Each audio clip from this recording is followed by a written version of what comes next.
Hello दोस्तों, आप सबका स्वागत है आप ही के YouTube channel stock market buzzer में। तो आज का हमारा जो वीडियो है एक लर्निंग पर्पज़ है। हम देखेंगे कि एक्चुअल में चार्ट में हम सप्लाई और डिमांड जोन कैसे पहचाने और सप्लाई और डिमांड जोन में एक्चुअली क्या साइकोलॉजी होती है किसी पर्सन की, क्या किस मेंटालिटी से वर्क करता है, फिर चाहे ऑपरेटर हो या नॉर्मल रिटेलर हो या कोई एचएनए हो, कोई भी हो।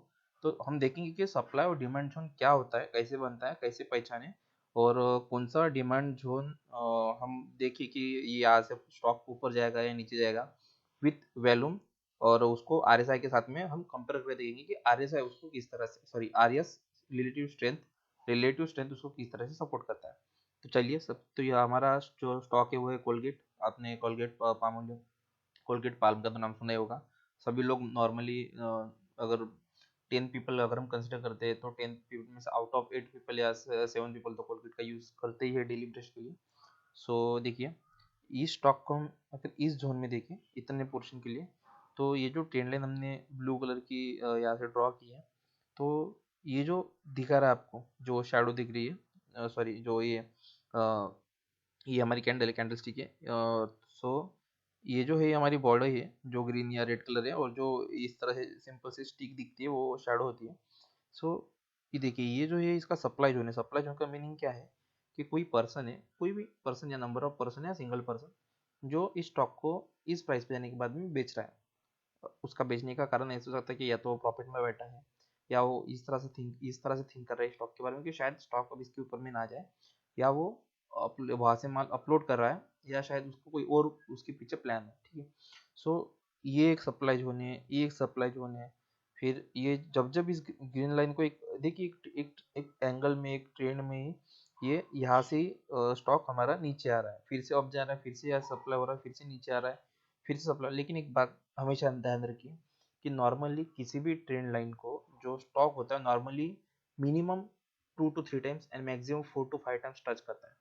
अगर मिनिमम 2 या 3 टाइम्स टच करने के बाद में अगर वो उस ट्रेंड लाइन के ऊपर में जाके क्लोजिंग देता है, फिर ऊपर की रैली बनाता है, वो एक स्ट्रॉन्ग ट्रेंड ट्रेंड हमें इंडिकेट करता है। नॉर्मली उस स्टॉक में एक अच्छा खासा मोमेंटम है, हमें डायरेक्टली पता चलता है। तो एक्चुअली सप्लाई और डिमांड से हम पता लगा सकते हैं कि स्टॉक अब ऊपर जाएगा या नीचे जाएगा, कंसोलिडेशन हो रहा है, एक्यूमुलेशन हो रहा है। कंसोलिडेशन मतलब कि वो स्टॉक उसी रेंज में घूम रहा है, और एक्यूमुलेशन मतलब कि स्टॉक को खरीदा जा रहा है धीरे धीरे करके, और फिर जब एक्यूमुलेशन होता है उसके बाद स्टॉक की प्राइस एक रॉकेट की तरह बढ़ती है। और जब डिस्ट्रीब्यूशन होता है तो डिस्ट्रीब्यूशन में क्या होता है, जो बड़े प्लेयर होते हैं अपने माल अपलोड कर रहे होते हैं। ठीक है। तो देखिए, यहाँ पे अपलोड किया, यहाँ पे अपलोड किया, इस तरह से एक राज्य में कम से कम 5 बार। और फिर ये जो नीचे का जोन होता है जहाँ से स्टॉक रिटर्न करता है ऊपर का, ये ऊपर का जोन जो बोलते हैं उसे हम करते हैं सप्लाई, क्योंकि वहां से स्टॉक नीचे आता है, सप्लाई होता है करके नीचे आता है। और जब नीचे आके टच करता है तो होता है डिमांड जोन, मतलब वहाँ पे स्टॉक की डिमांड होती है, फिर तब जाके स्टॉक ऊपर जाता है। तो जहाँ पे स्टॉक टच करके वापस नीचे आ रहा है, रिस्ट्रेस कर रहा है, उसको हम कहते हैं, उस जोन को कहते हैं हम सप्लाई जोन। और जहाँ से रिबाउंड हो रहा है, रिवर्स हो रहा है ऊपर के लिए, उसको कहते हैं हम डिमांड जोन। ओके। सो ये हमारा सप्लाई और डिमांड जोन होता है। और एक मैं मेरा एक्सपीरियंस एक बात बताना चाहता हूँ कि एक्चुअल में जब कोई एक ब्रेकआउट होने वाला है होता है, तो उस टाइम पे क्या होता है ना किसी भी स्टॉक में, कि जब वो उस सपोर्ट जोन के पास में आता है तो वहाँ पे नॉर्मली कंसोलिडेट होगा 3 to 4 डेज या 5 डेज। अगर नॉर्मल ट्रेंड है, तो अगर बहुत बुलिश ट्रेंड है तो वहाँ पे एक ही बार टच करेगा, लेकिन जब वो सपोर्ट लेता रहेगा मतलब टच करने का, तो उस टाइम पे वो हाई वॉल्यूम के साथ में आएगा। और साथ में जो कैंडल बनेगी, तो उसकी जो शेडो रहेगी वो ऊपर के साइड में निग्लिजिबल होना होना चाहिए, मतलब नीचे के साइड में सबसे ज़्यादा शेडो हो और ऊपर में पूरी बॉडी रहे। तो एक स्ट्रॉन्ग इंडिकेशन होता है कि अब ये आखिरी उसका सपोर्ट है। ठीक है। और इसी की ये रिवर्स होता है सप्लाई जोन में, मतलब जब एक बेयरिश जोन बनने वाला होता है, तो उस टाइम पे क्या होता है कि जो शैडो होती है कैंडल की वो ऊपर में होती है, और जितनी भी बॉडी होती है उसकी जो रेड में बनती है वो पूरी बॉटम में होती है उस कैंडल के। सो डायरेक्टली इंडिकेट करता है कि यहाँ से अब बियरिश जोन, एक बियरिश ट्रेंड बन सकती है। ठीक है। और जो वैल्यूम होता है वो रेड इसमें होता है और हाई वैल्यूम होता है। ठीक है।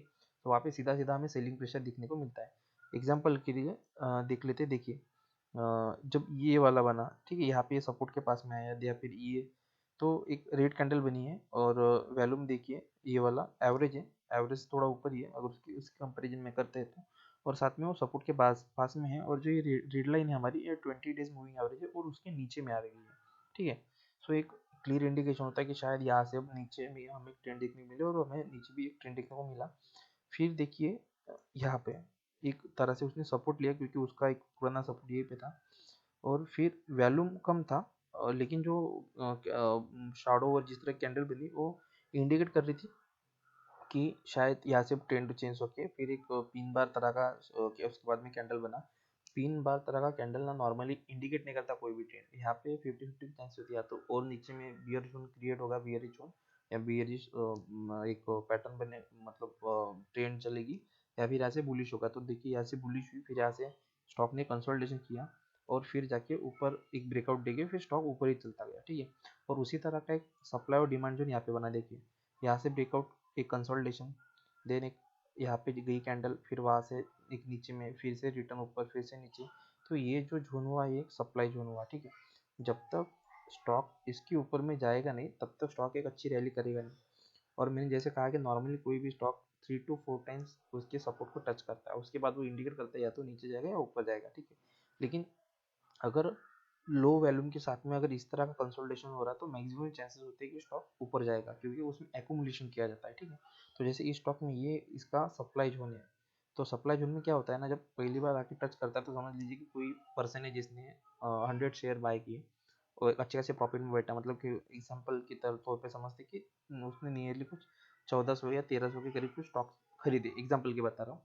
तो उसके पास में 100 स्टॉक है, तो यहाँ पे आने के बाद में उसमें अच्छे खासे प्रॉफिट में, तो क्या करेगा, 100 में से 20 स्टॉक बेच देगा या 30 स्टॉक बेच देगा, ठीक है। तो उसकी वजह से स्टॉक नीचे आएगा, क्योंकि सप्लाई ज़्यादा है और डिमांड कम है।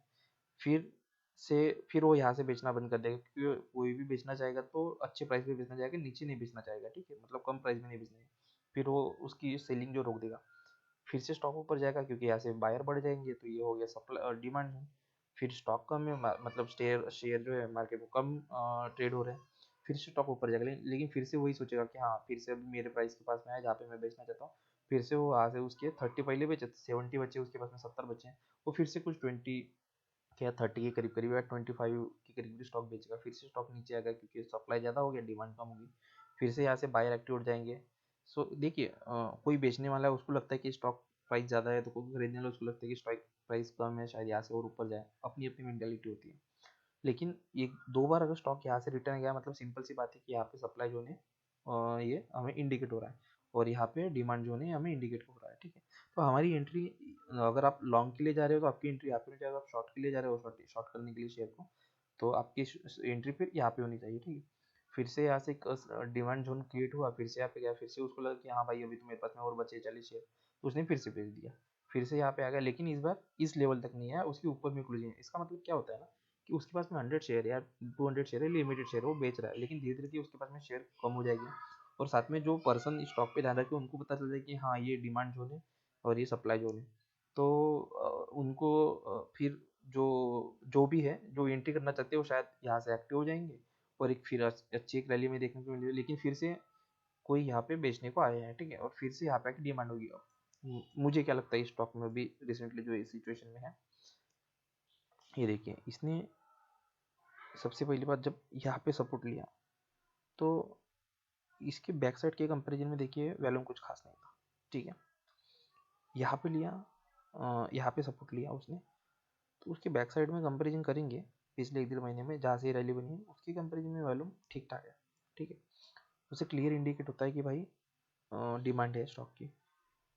जब यहाँ पे आया तो कुछ खास वैल्यूम नहीं था, लेकिन यहाँ पे एक अच्छा खासा वैल्यूम के साथ में ट्रेड किया गया है, तो सीधे सीधा वहाँ पे उसका प्रेशर पर गिरना ही है कि स्टॉक उसके नीचे नहीं आएगा, मतलब यहाँ तक नहीं आएगा, नॉर्मली ऐसा होता है। देन देखिए फिर से यहाँ पे एक अच्छा वैल्यूम, यहाँ पे वैल्यूम, अच्छा वैल्यूम, ठीक है। सो अब ये जब यहाँ पे आया है जहाँ से इसने पुल बैक लिया है, सो एक वैल्यूम अच्छा खासा क्रिएट हो रहा है। और साथ में हम आर एस की अगर बात करते हैं तो आर एस यहाँ पे नेगेटिव में था, यहाँ पे भी नेगेटिव में था, यहाँ पे भी नेगेटिव में था, लेकिन अभी इन तीनों के कंपैरिजन में देखते तो आर एस यहाँ पे स्ट्रांग होते हुए दिख रहा है, क्योंकि ट्रेंड बना लिया उसने। ट्रेंड कैसे बना लिया देखिए, मतलब यहाँ से हम अगर ट्रेंड लाइन खींचते हैं तो एक सपोर्ट लिया है, ठीक है। अब इस ट्रेंड लाइन को हम अगर ऐसे कंटिन्यू करते हैं तो एक बार ये फिर से एक बार टच करने आएगा, और उसके बाद में शायद हमें इसमें ब्रेकआउट देखने को मिले, ठीक। सो इस तरह से demand and supply zone work करता है। और मैं मेरे एक्सपीरियंस ये बताना चाहूँगा कि कोई स्टॉक अगर ढाई टू मतलब two 2.5 3 month 1.5 normally 3 month and 1 month के कंसोलिडेशन में जो जोन में जो स्टॉक काम करता है, और आर एस आई हमें इंडिकेट आर एस आई या आर एस हमें इंडिकेट करता है कि भाई ट्रेंड पॉजिटिव है, बुलिश ट्रेंड है। तो ये स्टॉक जब भागते हैं ना और ब्रेकआउट देते हैं ना, तो बहुत जबरदस्त भागते हैं और ब्रेकआउट देते हैं ये स्टॉक।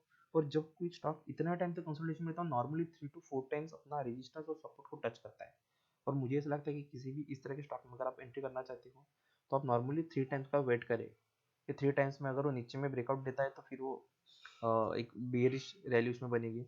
और अगर वो 3 टाइम्स सपोर्ट लेने के बाद में भी अगर एक अच्छे वैल्यूम दिखाता है, एक सपोर्ट दिखाता है, पॉजिटिव बुलिशनेस दिखाता है, एक बुलिश ट्रेंड दिखाता है आरएस में, तो ऐसे स्टॉक में 4 टाइम्स जब वो सपोर्ट को एंट्री करता है, सपोर्ट को टच करता है, तब एंट्री करें विद द स्टॉप लॉस कि उसका लास्ट ट्रेडिंग से लास्ट कुछ उसके उस जोन का सबसे बिलो क्या था किसी भी कैंडल का।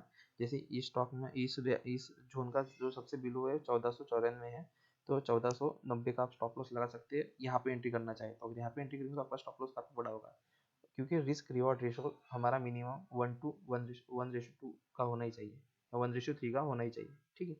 सो ये हमारा डिमांड और सप्लाई जोन पे वीडियो था। आपको कैसा लगा जरूर बताइए, और आप हमारे चैनल को सब्सक्राइब करिए। साथ ही में आपके कोई दोस्त लोग हैं जो शेयर मार्केट में इंटरेस्ट है, तो उनको भी इस चैनल का लिंक शेयर करें, उनको भी इस तरह के एजुकेशन मिले ऐसा हम सोचते हैं। और हम ये वीडियो टोटली एजुकेशनल पर्पज़ के लिए था। मैं किसी को भी बाय या सेल का रिकमेंडेशन नहीं कर रहा हूँ, ये टोटली एजुकेशनल पर्पज़ वीडियो है।